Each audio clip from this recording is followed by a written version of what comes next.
Hey everybody.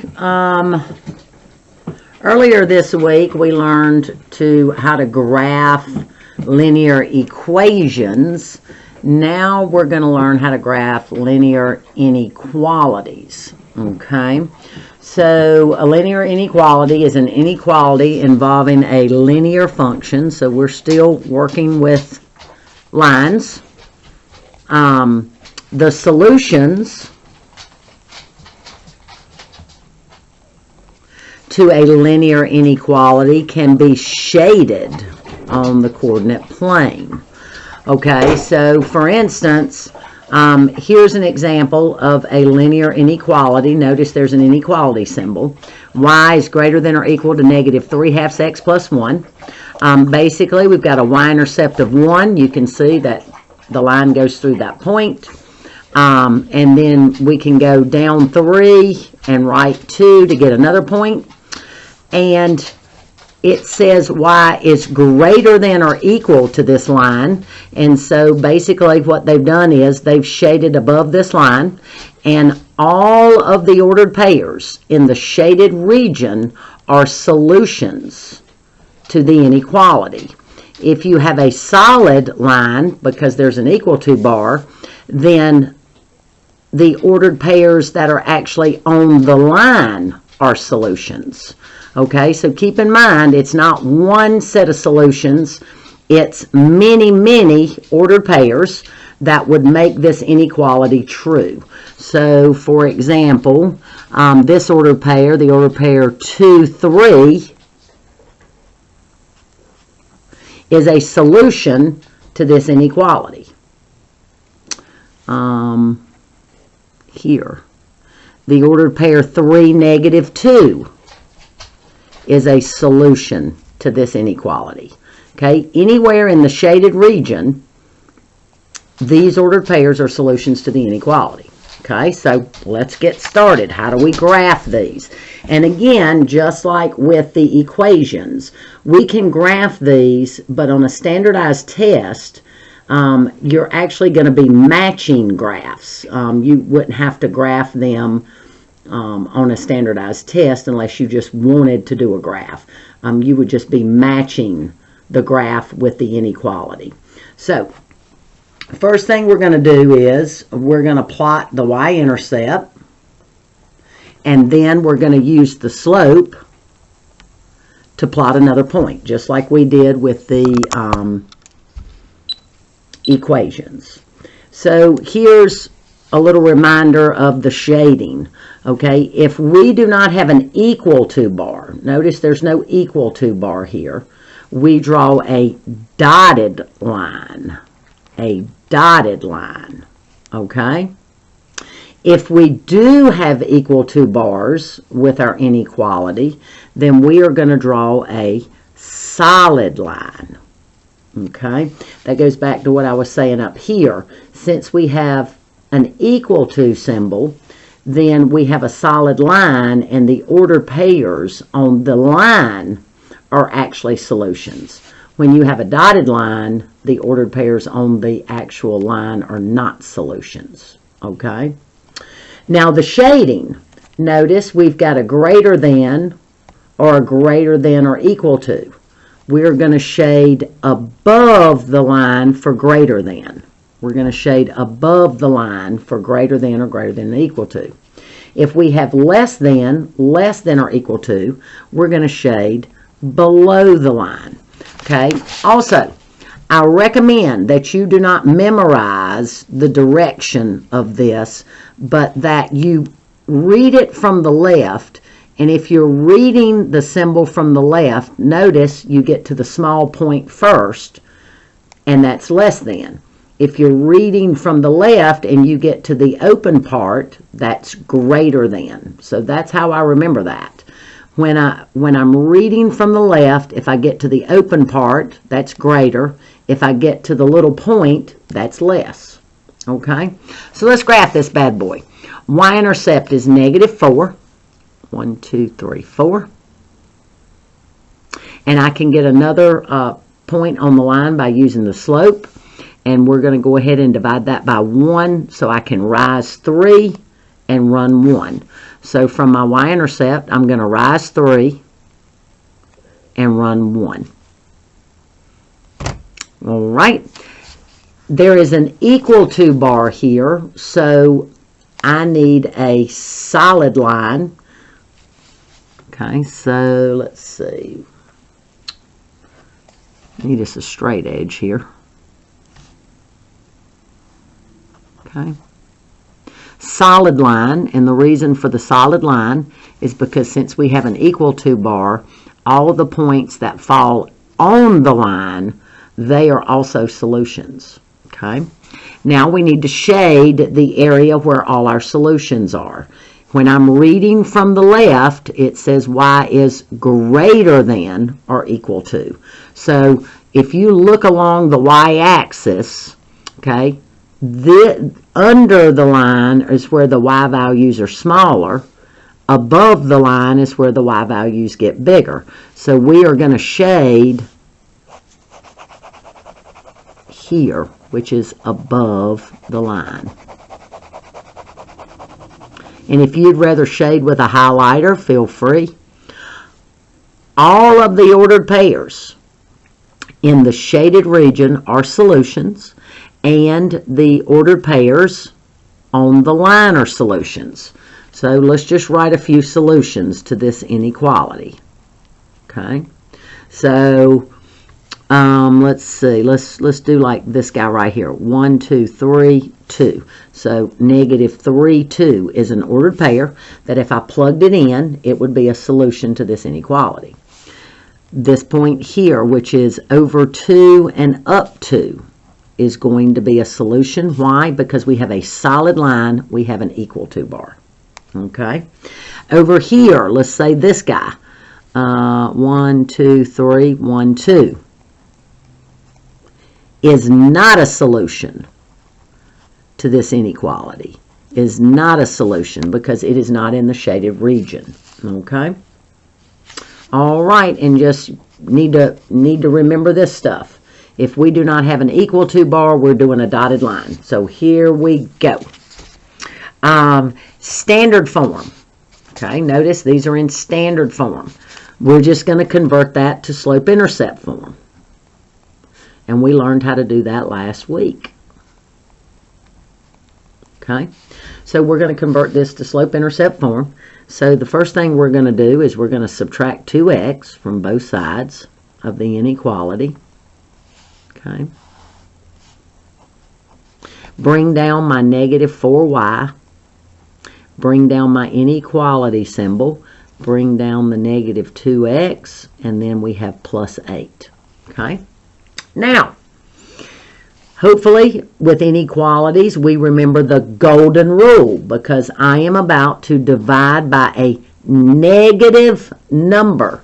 And when I divide both sides of an inequality by a negative number, the inequality symbol switches direction. So it is now y is greater than, not y is less than. Okay, when I divide both sides by a negative number, the inequality symbol switches direction. And now let's keep simplifying. -2 over -4 is the same thing as 1/2. And then 8 divided by -4 is -2. Okay, so let's graph this bad boy. So y-intercept's -2. We're going to rise 1 and run 2. Okay. And because there is no equal to bar, we want a dotted line.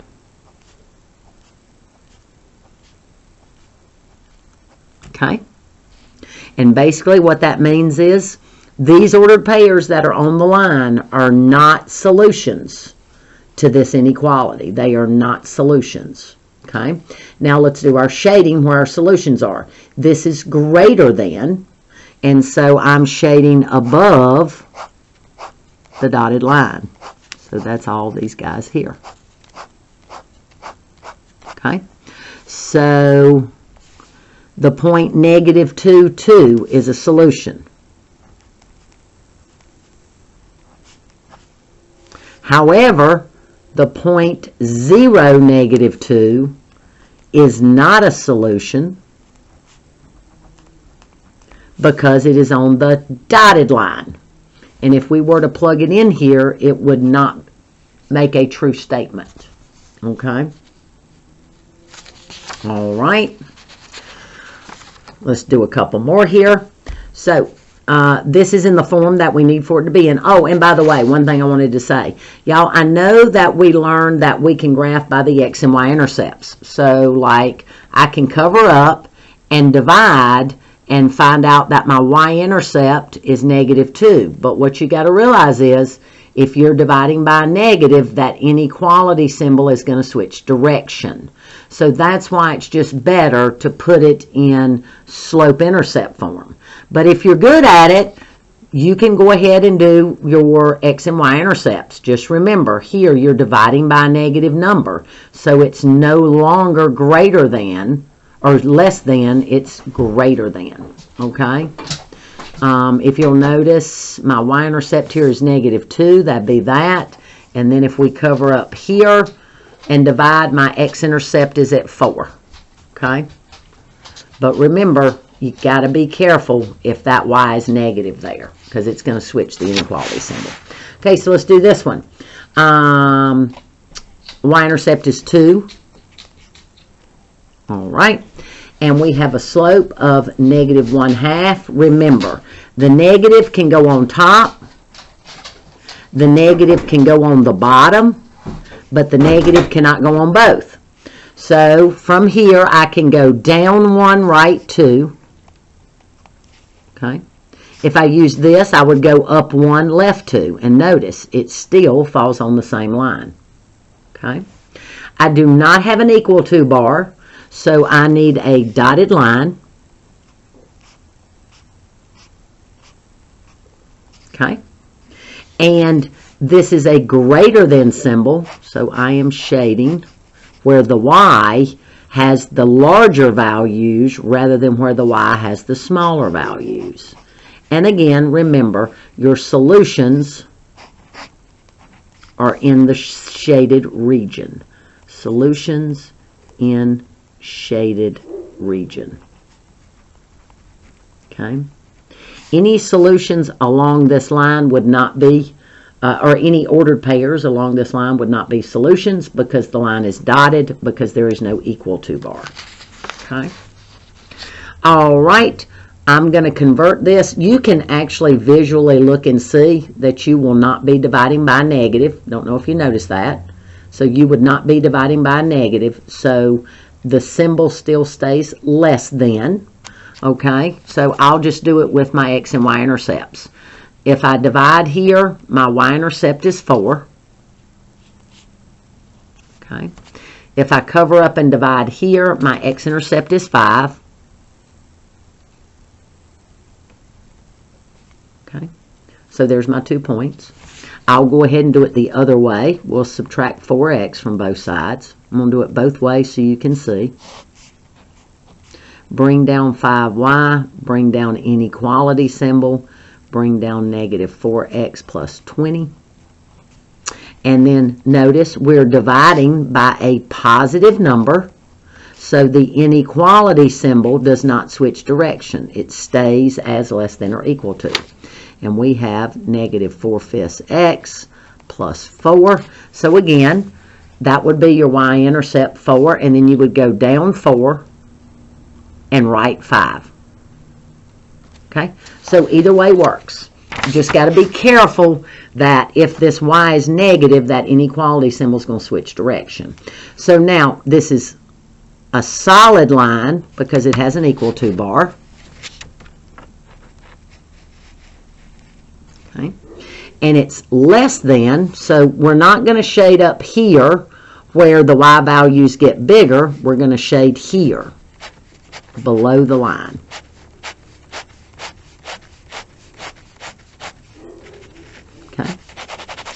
So in the shaded areas where the solutions to this inequality lie, and also on the line, since it's a solid line. Okay. Okay. I'm going to let you guys practice a little bit. So what you may want to do is pause the video and try a few of these. Okay. It looks like there's 8 of them. So pause the video, try a few of these, and then if the teacher will resume the video, I'll have all the answers for you.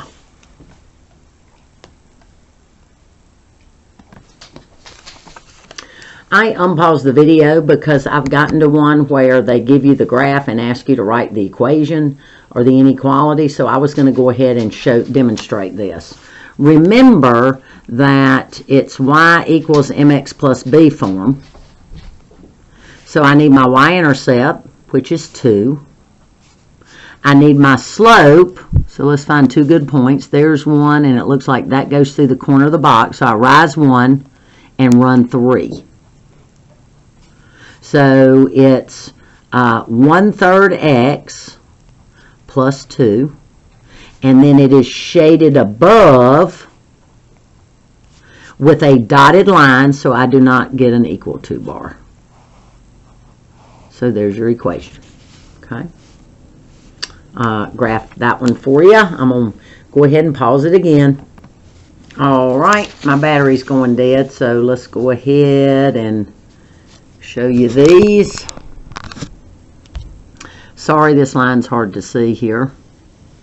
But basically, y-intercept to -1, rise 5, and run 1. Shade above the line. And then these guys here, this is where you had to write it in standard form. So what I did was I wrote it in slope-intercept form first. That's a 2. And then rise 2 and run 3. And what I did was I rearranged like we did last week in regular class. I subtracted 2/3 x on both sides. And then here, did you notice that the leading coefficients are negative, so I don't need to get rid of the negative, but I do need to get rid of the 3 in the denominator, so I multiplied all the terms by 3, and then I got this. This needs an equal to bar, so mistake in the document. Here and here, notice it doesn't matter that the x is negative, okay, because you're going to add 7x to both sides. What matters is if that y is negative or has a minus sign, because that's the one you would be dividing when you put it into slope-intercept form. And when you divide by a negative, the inequality symbol switches, but the inequality symbol would not switch there. Okay, you guys have a good day.